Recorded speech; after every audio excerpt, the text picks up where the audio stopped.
after attending a lecture on where our cocoa and chocolate comes from, I was quite curious how much effort would go into making cocoa from scratch.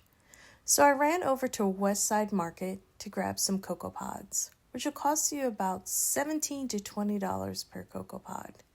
And you want to get one that's not too dark because those are overripe. So I grabbed this red one and this darker one and decided to make some cocoa. So we're going to cut open the cocoa pod and we're going to take out all of the fruit that's in there. The white is the pulp, and if it was less fermented, you could eat this pulp right off of there. So I roasted it for about 7 minutes at 400 degrees in my air fryer. But as you can see, it's kind of hard to get that top layer off, which is the dried up pulp.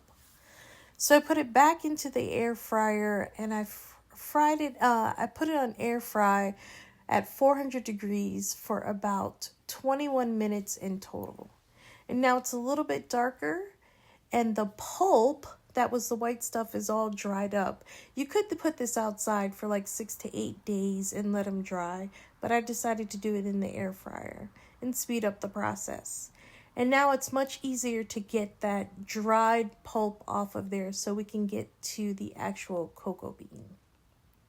So here's the layer of shells and here's the cocoa beans. We're going to discard those shells. We don't want that. We just want to use the cocoa bean. So instead of a spice grinder, I put it into a mortar and pestle to grind it up. Use a spice grinder if you have it. It took me about 5 minutes in the mortar and pestle to get it nice and ground, and it still wasn't even as fine as I wanted it to be. And of course, I wanted to know, can I add a little bit of flavor to this? So after grinding it for 5 minutes, I zested it with a little bit of orange zest, and then I added some cinnamon and just a pinch of salt because I knew it was going to be a little bit bitter. I took about a tablespoon of the ground up cocoa beans and put them into my French press and let that press for about 5 minutes. The longer you go, it doesn't really get a deeper flavor. It gets a little more bitter. So I pressed that for about 5 minutes.